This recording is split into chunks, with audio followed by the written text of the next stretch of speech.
ഇറാനിലെ ഒരു സ്കൂളിൽ 50 കുഞ്ഞുങ്ങൾ മരിച്ചു. വളരെയധികം വിദ്യാർത്ഥികൾ പരിക്കേറ്റ ആശുപത്രിയിലാണ്. അവരുടെ മാതാപിതാക്കൾ വിലപിക്കുന്നു, അവരുടെ ചാർച്ചക്കാരും ബന്ധുക്കാരും വിലപിക്കുന്നു. നമുക്ക് ആ വിലാപത്തിൽ പങ്കുചേരാൻ കഴിയുമോ? നമുക്കവരോട് മനസ്സലിവ് തോന്നുവാനായിട്ട് സാധിക്കുമോ? ലോകത്തിൽ നിന്ന് തളർവാദ രോഗം പിടിച്ചിരിക്കുന്നവരാണ് ഈ യുദ്ധം ചെയ്യുന്നവരെല്ലാം. നല്ല ബോധമുള്ളവർക്ക് യുദ്ധം ചെയ്യാൻ തോന്നുകയില്ല. നീതിക്കും സത്യത്തിനും വേണ്ടി യുദ്ധം ഒരു പരിഹാരമാവുകയില്ല.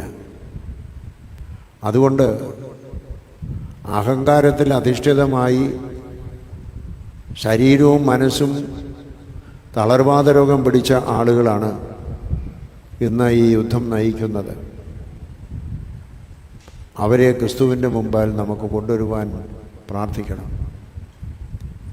യുദ്ധമൊന്നിനും പരിഹാരമല്ല എന്നുള്ളതും യുദ്ധം കൊണ്ട് സമാധാനം സ്ഥാപിക്കുവാൻ സാധ്യമല്ല എന്നും അവർക്ക് വേണ്ടി അവരെ ബോധ്യപ്പെടുത്തുവാൻ, അങ്ങനെ മനസ്സിൻ്റെ തളർവാദ രോഗത്തിൽ നിന്ന് അവർ സ്വതന്ത്രമാകുവാൻ ഈ യുദ്ധത്തിൽ ഏർപ്പെട്ടിരിക്കുന്ന എല്ലാവർക്കും വേണ്ടി പ്രാർത്ഥിക്കുകയും അവരെ യേശു ക്രിസ്തുവിൻ്റെ മുമ്പിൽ ആ 4 മനുഷ്യർ കൊണ്ടുവന്നതുപോലെ യേശു ക്രിസ്തുവിന് മുമ്പിൽ അവരെ സമർപ്പിച്ച് പ്രാർത്ഥിക്കാനുള്ള ഒരു ദിവസമാണിന്ന്.